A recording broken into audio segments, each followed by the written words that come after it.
Hello दोस्तों, स्वागत है आपका कॉमिक्स टाइम्स में। और आज हम शुरू कर रहे थे एक और बेहतरीन कॉमिक्स जिसका नाम है काला अंगारा। ये राम रहीम की कॉमिक्स है दोस्तों। चलिए शुरू करते हैं बिना समय गंवाए। इसका पहला पेज आप देख सकते हैं दोस्तों। और अभी तक आपने हमारे चैनल को सब्सक्राइब नहीं किया दोस्तों तो प्लीज़ सब्सक्राइब करते हैं। चलिए शुरू करते हैं बिना समय गंवाए।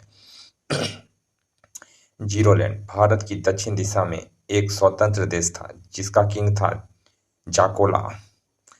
जाकोलाबाद। जीरोलैंड के अपने अनोखे नियम व कानून थे।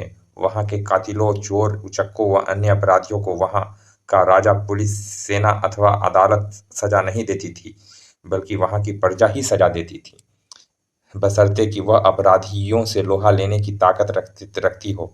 अर्थात वहाँ जिसकी लाठी उसी की भैंस वाली कहावत वाला कानून लागू था। एक दिन राम रहीम को जीरोलैंड से एक पत्र प्राप्त हुआ। प्रिय राम रहीम भैया, मेरा और मेरे परिवार का जीवन भयानक संकटों में है। यदि तुम्हें राखी पर दिए अपना वचन याद हो तो तुरंत मदद को पहुंचो। तुम्हारी मुंह बोली बहन सूर्या।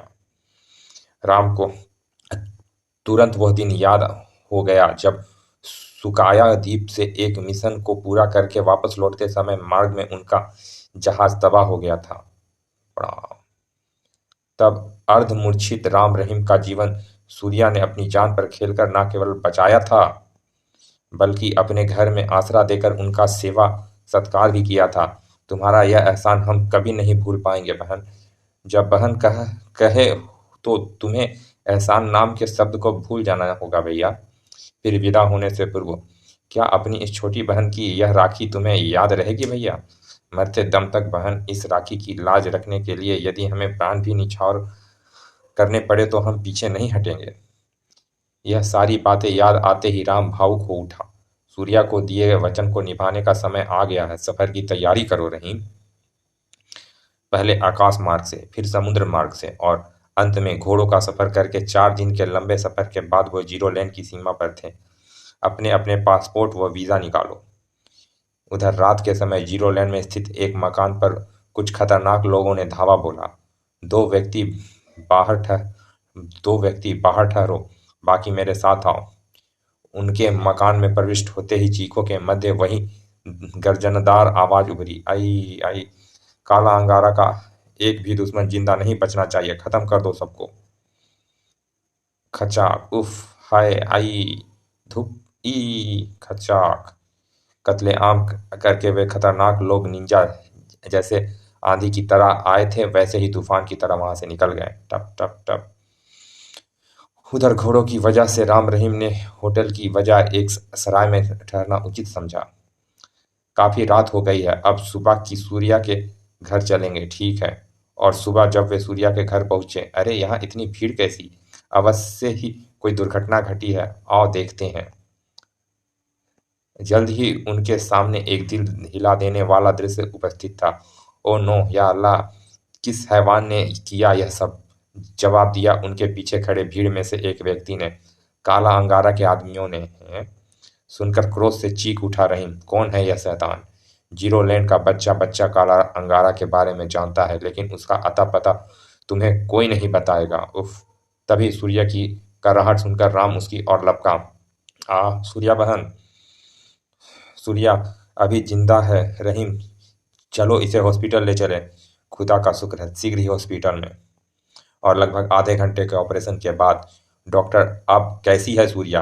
बेहोश है, लेकिन खतरे से पूरी तरह बाहर है वो, थैंक गॉड। राम रहीम उसके होश में आने की प्रतीक्षा करने लगे। लगभग आधे घंटे की प्रतीक्षा के बाद उन्हें सूर्या के होश में आने की सूचना के साथ साथ एक और सूचना मिली जिसने उन्हें बुरी तरह तड़पा दिया। उसका कहना है कि जब तक तुम लोग काला अंगारा का कटा हुआ सिर लाकर उसे नहीं दिखाओगे, वह तुम्हें अपना चेहरा नहीं दिखाएगी। ओह डॉक्टर, आखिर कौन है यह काला अंगारा? सॉरी, उसके बारे में बताकर मैं अपनी जान खतरे में नहीं डालना चाहता।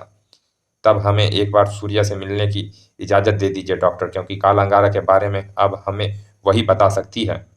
राम के भावुक आग्रह पर डॉक्टर ने उन्हें सूर्या से मिलने की इजाज़त दे दी।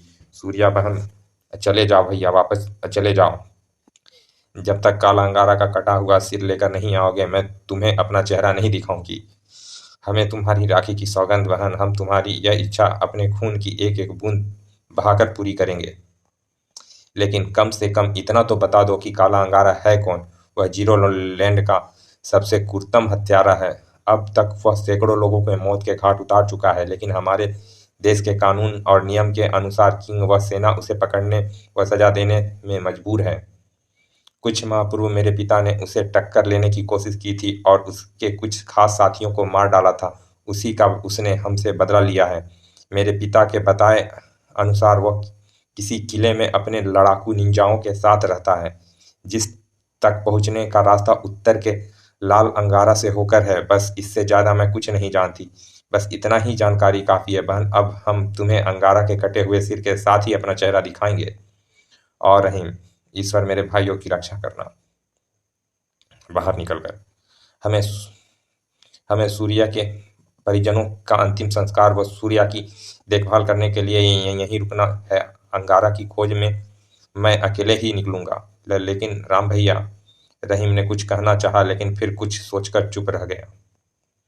फिर हेलीकॉप्टर से राम सीधा सराय पहुंचा और कुछ देर बाद जब मिशन के लिए घोड़े पर सवार होकर सराय से बाहर निकला तो उसका हुलिया कुछ इस प्रकार था।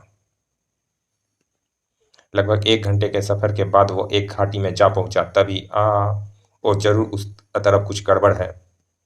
अगले ही पल राम उस पहाड़ी पर जा पहुंचा। या तड़ाक, उफ, साए साए खचाक। लेकिन बूढ़ा और लड़की ज्यादा देर तक उन लाल पोशियों से मुकाबला नहीं कर पाए। अब बचकर कहाँ जाओगी छोकरी? ओह, छोड़ो मुझे। खच। बस बूढ़े, अब तेरी बची खुची जिंदगी का खेल भी खत्म हुआ। परंतु इससे पहले कि वह बूढ़े की जीवन लीला समाप्त कर पाते, धूप। ओह है।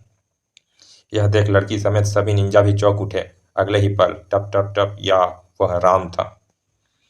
फिर इससे पहले कि लालपोश निंजा संभल पाते, राम उन पर कहर बनकर टूट पड़ा। खचाक खचाक। मौका पाकर बूढ़ा व लड़की भी एक बार फिर एक्शन में आ गए। ठाक धूप। ओह उफ। शीघ्र ही राम कुछ लालपोशियों के मध्य घिर गया। खत्म कर दो इस कुत्ते को। लेकिन राम राम था। खन खचाक।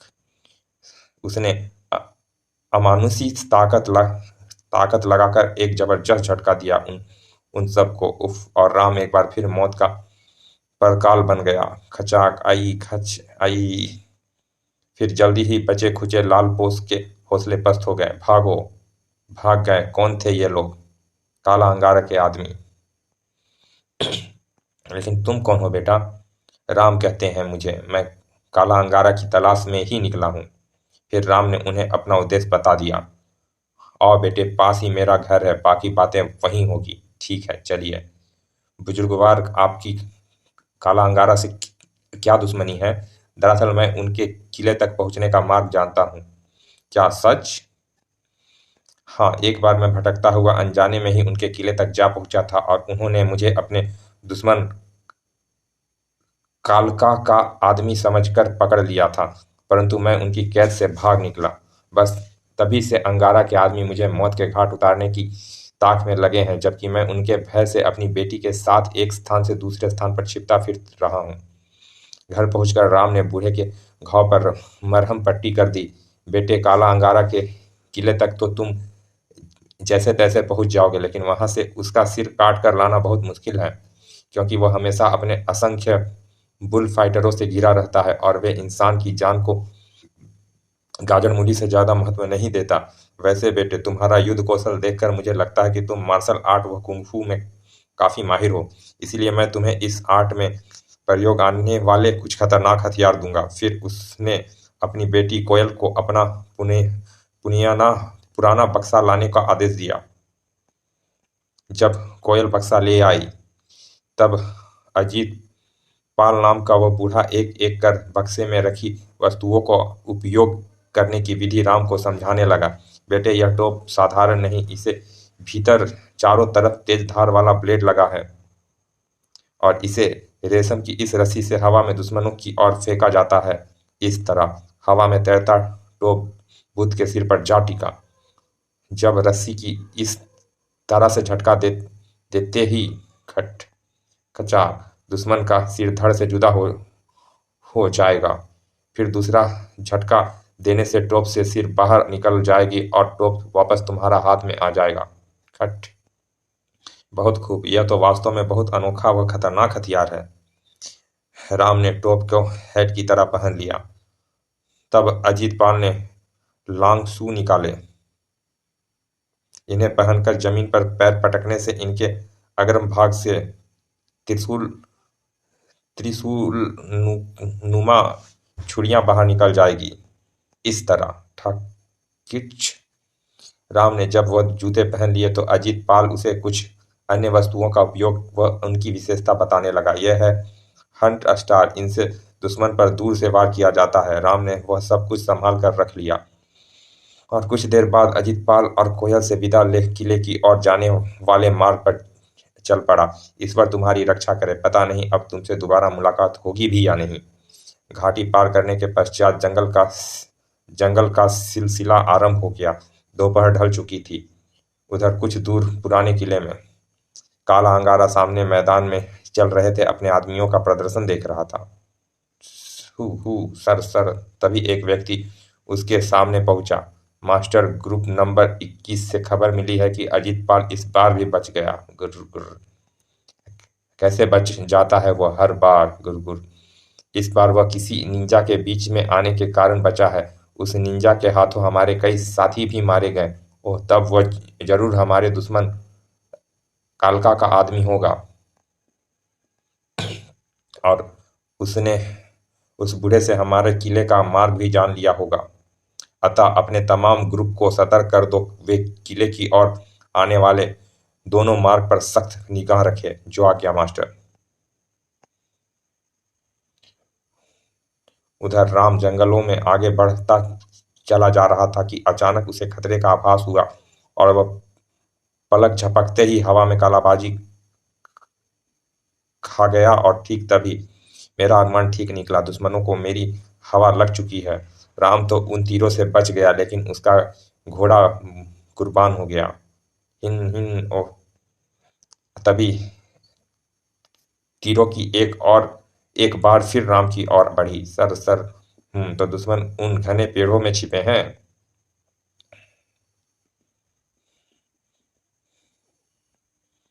राम ने तुरंत म्यान से तलवार बाहर खींच ली और अब मुझे दुश्मनों को चकमा देना होगा। खट खट। अगले ही पल राम ने जेब से अंडे जैसी कोई वस्तु निकालकर धरती पर पटक मारी। फटाक। दूसरे ही पल राम सफेद धुएं के गुब्बारे के भीतर था। अब आएगा मजा। और जब वह धुआं छटा है, वह तो गायब हो गया। जल्दी नीचे कूदो और उसे तलाश करो। सब एक साथ कूदे। Sir sir. लेकिन जैसे ही उनके पैर धरती पर टिके, एक पेड़ के पीछे से मौत तेजी से उनकी ओर बढ़ी। साए साए, अरे बचो। लेकिन मौत उनसे ज्यादा फुर्तीला निकली। खच खचा खच। हाय ओह उफ। इनका तो काम तमाम हुआ। अब मुझे पग पग पर सतर्क रहना होगा। जल्दी ही वह पैदल आगे बढ़ने लगा। तब तक सांझ ढल चुकी थी। रात होते होते वह जंगल पार कर गया। एक नदी किनारे जा पहुंचा। आज की रात यहीं गुजारनी ठीक रहेगी। सुबह होते ही पुल पार करूंगा। एक सुरक्षित स्थान पर उसने सकुशल रात गुजार दी। सुबह नित्य क्रिया से निवृत्त होकर वह पुल पार करने लगा। परंतु जैसे ही वह पुल के बीच पहुंचा, बड़ाम बड़ाम उफ। एक क्षण के लिए तो राम बौखलाया, लेकिन फिर मौत से पीछा छुड़ाने के लिए वह हिरन की तरह लंबी लंबी कुचलें भरने लगा। तो इस बार दुश्मनों ने मेरी मौत का प्रबंध इस तरह किया है।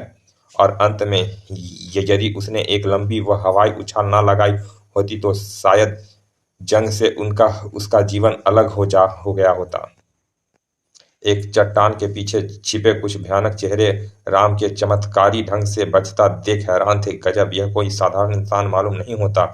हाँ, इसने एक बार फिर मौत को चकमा दे दिया है। लेकिन मास्टर का आदेश है, हमें किसी भी कीमत पर इसे जिंदा नहीं छोड़ना है। आओ मेरे साथ। दुश्मन कहीं आसपास ही छिपे होंगे। और दुश्मन जल्दी ही उसके सामने थे। वे रहे। हो हा हा। चलिए दोस्तों, इस कॉमिक्स का पहला भाग यहाँ समाप्त करते हैं। मिलते हैं इसके दूसरे भाग में। और अभी तक आपने हमारे चैनल को सब्सक्राइब नहीं किया दोस्तों, तो प्लीज़ सब्सक्राइब कर दें। तब तक के लिए धन्यवाद। विदा।